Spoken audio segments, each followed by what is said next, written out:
د دې منبع افغانستان دا به اصلا دوی خپل بیانیه جوړي د نړۍ لپاره دلته موږ او تاسو بیا مثبت کردار ادا کولای شو چې د نړۍ خله بندولای شو چې د افغانستان سره په ډیورن لاین باندې د پاکستان مصارف څومره دي دوی د غلطه څومره چیک پوینټونه لري دوی د غلطه څومره ډرون کیمرې سرویلنس لري دوی د غلطه څومره لوی کیمرې لګولې دي څومره کلاوي جوړې کړې دي څومره چیک پوینټونه جوړ کړي دي بیک اپ کې څومره سنایپرز ناس دي په دې کې هیڅ امکان نه لري چې د افغانستان نه یو مرغۍ هم ورواوړي او پاکستان طرف ته لاړ شي نو د دې الزامونه د بې بنیاد ثابتولو لپاره د موږ سره ډیره ښه موقع ده او نړۍ ته پاکستان ډیر په معلومه توګه معلوم ده چې دا دروغجن ملک ده او دا به یو بله بیانیه دروغ شي خو دلته پاکستان لکۍ ولې به بره ده دلته د پاکستان لکۍ ولې ششنېدلې پاکستان بیا هم هغه مرداره پالیسي کوي د خلکو بوټونه په ژبه باندې پاکوي لګیا ده په بوټو یې کپړه وایي د امریکې چاپلوسي او د سعودي عرب چاپلوسي چې کومه ده دوی هم داسې د دې جنایت نه بچ کړي دي چې څوک غږ نه پورته کوي لکه اسرائیل یې بچ کړی که موږ تاسې وګورو اسرائیل او پاکستان هم یو رقم پالیسي روانه ده هم هغه د امریکې چې کوم پلان ورته ورکړی شوی ده په هغې باندې روان دي او امریکا د دوی مشرتابه ته ناسته ده او د دوی د هیومن رایټس کوم دي امنسټي انټرنیشنل خو زه خیر د موږ په حق کې یو بیان ورکړی ده چې موږ داسې ونه کړی شو چې په نړیوال فورم باندې هغه موږ ډېر افشا کړی وای چې د موږ سره ډېر ظلم شوی ده زمینې نه دي برابر یا میډیا موږ ته غوږ نه نیسي نو پاکستان چې کوم جنایتونه کوي که په خپلو خلکو یې کوي د مفاداتو دپاره لکه خلک د یو علاقې نه باسي لکه د ما په میدان وردګو کې مفادات دي نو زه به میدان وردګو باندې اول اوبو بندوم اوبو به پې باندې کمه لاره به پې د کابل بنده کمه خلک به مجبور سي په دې به فکر وکړي چې میدان وردګو کې اوس ژوند کول ډېر سخت دي بیا به زه دغلته بدامني رامنځته کړم نو میدان وردګو نه به هغه د کار خلک ټول وځي چې کم سړي سره لږ فکر ده شعوري فکر ده یو کم بزګر نیم به پاتې شي هغه پروا نه لري هغه به بیا د ما پالیسیانو ته مجبور وي چې څه پې زه امپلیمنټیشن کوم پاکستان ایگزیکټلی دغه پالیسي ده په دې کې افغانان باید مستقیم په خپل خبره او بیانیه باندې پاتې شي دوی د خپل بیانیه نه سرته نسی موږ د پاکستان د مفاداتو لپاره افغانستان نسو چلولای افغانستان خپل ولس لري خپل ولس مشران لري خپل ادارې لري خپل پالیسي لري خپل ډیپلوماټان لري موږ به هیڅ کله ډیکټیشن د پاکستان نه اخلو پاکستان به خپل ملک چلای هغه په پردوی مځکو جوړ شوی یو ملک ده د هغوی د سیاست طرحه بدله ده زه بیا په دې علاقه کې پخوانی زور یم زه په دې علاقه کې منل شوی سوپر پاور یم ما په دې علاقه باندې حکومتونه کړي دي د ما خپل مایند سیټ ده د ما خپل فکر ده همدغه سړنګ منګ افغانستان راجکسه احمد شاه ابدالي وزیګاو غزنوي صاحب وزیګاو دلته ډیر خلک راغلي دي او هغوی بیا په دې نړۍ باندې حکومت کړی ده په هغه وخت کې توره سوپر پاور اوس میزایل سوپر پاور دی نو موږ به د وخت سره په خپلو پښو درېږو یو به د چا بیانیه موږ خپلو خلکو ته نه بیانو پاکستان به لازمي فریاد کوي پاکستان به چیغې وهي پاکستان څه کوم شیطانت شروع کړی ده د دې دپاره به دی نړۍ ته ځان معصومه ثابتوي دی به نړۍ ته وایي چې دا ده بل په پاکستان باندې یو غټ فشار نن دا ملګري دي مو اوري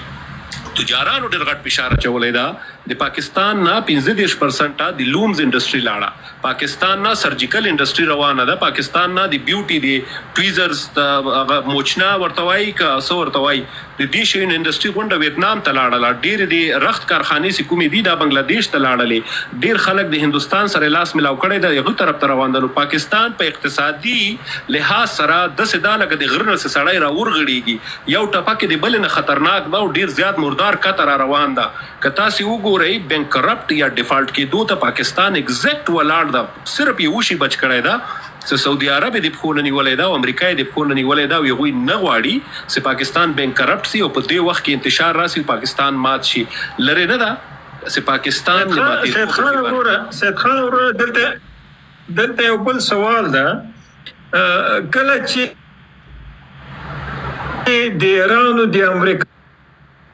د ایران او د امریکا ترمنځ کله چې جګړه دوام ولري او دا جګړه روانه اوسیږي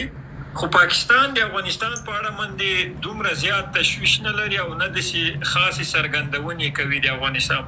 کله چې د امریکا او د ایران ترمنځ جګړه درېږي او خبرې اترې مذاکراتو ته لاره هواریږي دوی بیا داسې څرګندونې کوي آیا دا دواړه جګړې د افغانستان شخړه او د ایران د امریکا تر شخړې ترمنځ کوم روابط شته دي په سیاسي او هغه لحاظ په اقتصادي لحاظ تړلې جګړې دي سیال صاحب دا تړلې جګړې دي دا خو ګوره داسې دي یو موقعیت ده او یو مفادات دي موقعیت د موږ ډېر مهم ده په نړۍ کې امریکا ته دا موقعیت هم پکار ده افغانستان جغرافیه چې کومه ده دا ډېر ضروري ده دا د دې نه ډېر کنټرول نړۍ اخیستی سي که تاسې وګورئ دلته که امریکا په هولډ کې وي په دې جي کې ایران قطر دوبۍ سعودي ګلف کنټریز چې کوم دي دا د دوی د کنټرول نه لاندې دي د ما د بدخشان نه په 2 ساعته کې د نن دغلته د چاینا که یو فلایټ 1 ساعت وسی نو د چاینا نیوکلیر پاور دغه د وبخښئ دغه کوم چې کې دوی نیوکلیر د انرژي چې کومه جوړوي او د یورینیم ابزوده کوي دغلته دي بیا د هغې نه علاوه د روس مختلف محاذونه د امریکې په نښه دي نو موږ خو د هغوی دپاره د دې دپاره مهم یو چې موږ دا منطقه ډېره مهمه ده د اسیا زړه چې ورته ویلی کېږي په دې وجه ورته ویلی کېږي بیا د دې جي نه دی د چین او د روس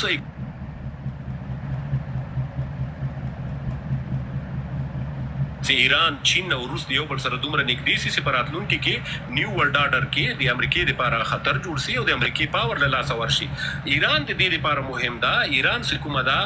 د فیول غټ سورس ده د فیول غټ سورس ده ځکه چې هغه چین او روس ته ډېر غټ تیل سپلای کوي د دې جنه روس بیا په آزاد مارکیټ کې خرڅوي دومره ښار کې دومره غټ تیل دی چین وغواړي په 100 کالو کې نشي ختمولی چې څومره غټه انډسټري ده بیا د موږ سره کاپر دی کاپر د نړۍ درېمه ذخیره یا دومه ذخیره د موږ سره د هغې ته چې موږ تاسې مس ویلی کېږو بیا ورسره سره زر دي د موږ سره دا ډېر مهم دي په راتلونکي ټیکنالوژۍ کې چې څومره چیپونه دي دا په دې کې استعمالیږي موږ توریم لرو موږ یورینیم لرو موږ لیتیم لرو نو موږ داسې موقعیت لرو چې د موږ سره هر شی دی د افغانستان کنټرول په راتلونکي کې د نړۍ د اقتصاد کنټرول ده زه به بدبختانه دا خبره وکم چې نړۍ ما ته پاپ ده نړۍ برګه کېږي هلته ایران ته هم برګه کېږي ایران سره خو خیر نیولي دي ما ته هم برګه کېږي خو زه څه نه کوم زه اوس هم بل ته په تمه یم چین به راته راځي روس به راته راځي ایران به راته راځي خو د ما په زړه کې لا جذبه نشته چې د ما زوی به د منرلز په هغه باندې کار کوي په مینکاري باندې به کار کوي دغه د ما په زړه کې لا احساس نشته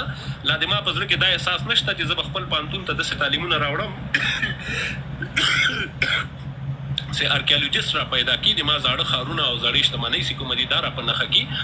بیا هم نړۍ ته په تمه یو پاکستان ولې دا فشار په موږ باندې اچوي پاکستان د امریکې د وار چې کومه منسټري ده دې ته وار منسټري ویلی کېږي هغوی د ډیفنس منسټري نه دا وار منسټري ته د دفاع د وزارت نه د جنګ وزارت نوم ورکړی ده پاکستان د هغې برخه ده که تاسې وګورئ د بلیک واټر چې کومه پالیسي ده د بلیک واټر چې کومه طریقه کار ده ایگزیکټ هغه پلان پاکستان پوځ ته ورکولی کېږي پاکستان پوځ هم نیابتي جنګونه په پیسو باندې اخلي او بلیک واټر یې هم اخلي نو دا د هغوی د وار منسټري نه لاندې یوه اداره ده کله چې په ایران کې دوی پوه سي چې موږ ته تاوان ورسېد رصد کم ده وسلو ته ضرورت لرو دوی به ما سه تیر واره دا خبره کړې وه ما ته خلکو کنځاوې را لېږلې وې چا راته بد رد ویلي ما ورته ویل چې دا د ایران د جنګ دما د پاکستان صاحب کې یا نیغ کېږي وایي چې د کلي هر ملک مړ سي بیا د بي ما څوک د خفه نه شي نو د ډم زوی بیا هم د کلي ملک کېدی نه سي نو دا خبره داسې وه پاکستان د ډم زوی ده دا د دې علاقې ملک کېدی نه سي البته که افغانستان خبره کړې وای بیا به ورته چا غوږ نیو په خپله مځکه خپل خلک یو د پاکستان ته چې ټرمپ دومره توجه ورکوله او د پاکستان خبره یې منله په دې وجه باندې منله چې یو د پاکستان نه سپلای وسي د هغوی اډو ته او بل د هغوی چې کوم پیټریاټ او دا نور شیونه را روان وو د دې سپلای په لاره کې چې کوم رصد وو چې دا ایثار نه سي او دا راورسېږي هغه جي ته امریکې ځان مضبوطوو هلته هم په دې حالاتو کې سعودي عرب ته وسلې راغلي دي دا موږ چې ورته ډېر زیات ښه خلک وایو دا ښه خلک نه دي د سعودي عرب خلک د نورو ملکونو ته وسلې را ورسېدلې امریکې بېرته ځان مضبوط کړو بیا یو وارې ایران د فشار نه لاندې کولو دپاره خو پاکستان د دې شي نه خبره ده او امریکا چې ایران ته چې یو شی په 1 روپۍ باندې لوېږي هغه دلته د امریکې دپاره په 200 روپۍ باندې ده امریکې ته لیبر ګران لوېږي امریکا به وسله راوړي شپمنټس به پرې ورکوي د هغه لیبر کاست ډېر جګ ده هغه ته چې کوم مواد دي باروتي فیول داسې دا ډېر ګران ورته لېږي ایران که یوه وسپنه په 10 روپۍ باندې اخلي او یو څو سادارې راتاو کې میزایل تر جوړ کړي امریکا هلته د پیټریاټ دپاره ډېره غټه ټیکنالوژي کاروي نو که دوی چېرته یو میزایل پرېږدي او د هغوی انټرسپټر را خلاص شي نو که دوی یو میزایل په 40,000 ډالر جوړ کړی مثال په تور باندې وایم په 10,000 ډالر جوړ کړی امریکا مجبور او مکلف ده چې د 1 لاک نه واخله تر د 1 میلیون ډالرو پورې په میزایل باندې دا وولي او دا راوغورځي نو د امریکې بیخ بنیاد اوس پاکستان بالکل زه د پاکستان یو وړه خبره کوم بیا په قدر کوم تاسو ته مهرباني پاکستان به اوس څه خیل چل کوي د پاکستان وسله خرڅه نه شوله اوس درته زه وایم پاکستان په نړۍ کې ټولو کې ښه ارټلري جوړوي د ارټلري ګولې د توپو ګولې ډېرې ښې جوړوي او مختلف واړه مزایل نصر په نامه باندې دا دې ته ټیکټیکل ویپن ویل کېږي. دوی دا خرڅ نه کړی شو، دوی د امریکې نه د پیسو ډیمانډ هم کړی د 10 میلیارډ ډالرو. اوس دلته خبره په کوم ځای کې ده چې پاکستان به یو معامله داسې جوړوي، الله دې وکړي زه دروغ وایم، الله دې وکړي د ما خبره غلطه وښیي چې زه د جنګ په طرف کې نه یم. دوی به د حوثیانو بهانه کوي او دوی به دې جنګ ته ننوځي چې کله دوی دې جنګ ته ننوتل نو دوی بیا ډایرکټ الای سو. انډایرکټ الای کې کوم وو دوی پاکستان پروتو په بیک اپ باندې پروتو د سعودي عرب دفاع کوله نو چې کله د دوی یو سو جازونه به دوی باندې کې لکه دا اوس دوی وایي چې د موږ جاز بیا وېسته نو دوی به بیا خپل میزایل الته استعمالوي او دغه پیسې او بیل دی 20 روپۍ شای په 200 روپۍ باندې بیا په امریکا باندې خرڅوي. او به خبره ډېرې وکړي ډېر زیات وکړي. مننه کور د ودان لاندې دوستانو کمنټونه هم کړي چې موږ سوال لرو او موږ ته وخت راکړي چې خبرې وکړو. اساسي خبره تاسو د ایران د مزایلو د امریکا د هغه د نرخونو په حساب یا قیمتونه یا پرایس ورته وایي هغه مقایسه کوله. خو زه په دې نظر یم کم توان چې اقتصادي ایران لري کوم مزایل باندې چې مصرف کوي هغه موږ تحلیل ته ځای کو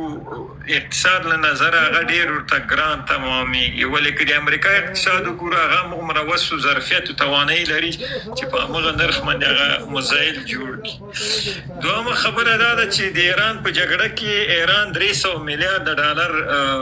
اوس فعلا زیان لیدلی تقریبا 300 میلیارډ ولې که امریکا دغه تاوان ورکوي امریکا نه ورکوي عربي هیوادونو ته وایي ما تاسو لپاره او د تاسو د خاورو د حفاظت لپاره او هغه حرکتونه چې په منځني ختیځ کې او ستونزه د عربي هیوادونو لپاره د ایران په وسیله هغه مذهبي یا شیعهګانو نهضت لپاره چې مبارزه کوي دا ما درته مهار کړي دي او د دوی مخه ما نیولې اوس دا تاوان تاسو ورکوي. یعنې هدف دا د امریکا چې چېرته جنګ ته ځي د خپل متحدینو نه دغه زیانونه او مصارف راخلي. او په ژمن کې 90 میلیارډ ډالره تناس لحده اوس امریکا په منځني ختیځ هیوادونو باندې تړون او 114 میلیارډ تنه په تایوان باندې هغه یعنې په جګړو کې امریکا ډېر اقتصادي موخې دي او د خپل د هژموني د ساتنو لپاره دا مبارزې روانې دي. تاسو موږ هدف نه ده خدای نه خسته چې تا نظر موږ نفي کوو یا نظر دې هغه کوو خو یعنې هغه معلوماتو حساب ما غوښتل شریک کړو. او سید خان وروره ډېره مننه ته پاتې شه نور ملګري به هم یوه وړه خبره وي امریکې ته صرف هغه جنگ فایده کوي چې کومې د موږ په وطن کې وکړه یا کوم په نورو وړو ملکونو کې کوي چې وړکي ټیرریزم وکړي بیا د دوی چې کومه هیوي میکانیکل انډسټري دا دوی مزایل خرڅ کی دوی وسلې خرڅ کی بیا دوی ته فایده کوي چې کله امریکا وسله اخلي د دوی جی ډي پی ته غټه ضربه ورکوي او د دوی نور اقتصاد ته غټه ضربه ورکوي. اصلا دوی باندې کانګرس پیسې بند کړي دي خبره په دی جګه دا امریکا ولې تاوان کوي. امریکا مور دین 30 ټریلیون ډالر سے کومه دا په قرضو کې ډوبه ده دا په قرضو کې ډوبه ده. کانګرس دوی نور منی کوي کانګرس ورته وایي چې جنگ نور تاوان طرف ته ځي دا هغه گردشي قرضې چې کومه دي دا اوس روانو قرضو ته ځي نو په دې وجه باندې امریکا د فشار نه لاندې ده او اقتصادي ستونزو سره مخ کیږي ځکه چې خلکو ته هغه سہولتونه چې پرایمري فیسیلیټیز دي هغه بیا نشي پوره کولی یا به دوی جنگ ته مخه کوي او یا به کومه ده هغه ورته پوره کوي. د تایوان سره کومه معاهده شوې ده هغه یکمشت پیسې نه دي تایوان با سټپ وایز د دوی سره کار کوي دیغه په بدل کې په تایوان دوی دا ټیکنالوژي کوډز کریک کوي په دې باندې دا ډیل شوی ده. مهرباني بل خبر هم ده چې امریکا که تایوان سره مرسته کوي یا هند دلته حمایه کوي هغه کوشش کوي چې چین په یو محاصره کې ولري او د چین د مهارولو یا د مدیریت لپاره دا ډېرې مبارزه کوي. مننه کورم ودان دوی پښتون وروره که تاسو سوال لرئ یا سلامونه نیکې هیلې لږ وخت راکړئ زه بیا کار ته ننوځم زه ډېر منتظر شوم. مهرباني وروره خیر د نور نه به اجازه واخلو مهرباني ته وغږیږه. سلامونه نیکې هیلې تاسو ټولو ته کور ودان خان صاحب ته هم ډېرې ښې خبرې وکړلې خو یو هیله به وکړم راځي د افغانستان په هکله وغږیږو د افغانستان په مسایلو وغږیږو چې دا تر هر څه موږ ته لومړیتوب لري او ډېر مهم دي. افغانستان خو ډېر بحثونه کړي خو نن هم په بل نه زه یو نقطې ته اشاره کوم سیال صاحب، زه یو نقطې ته اشاره کوم چې په دې نقطې غواړو موږ تاسې عمده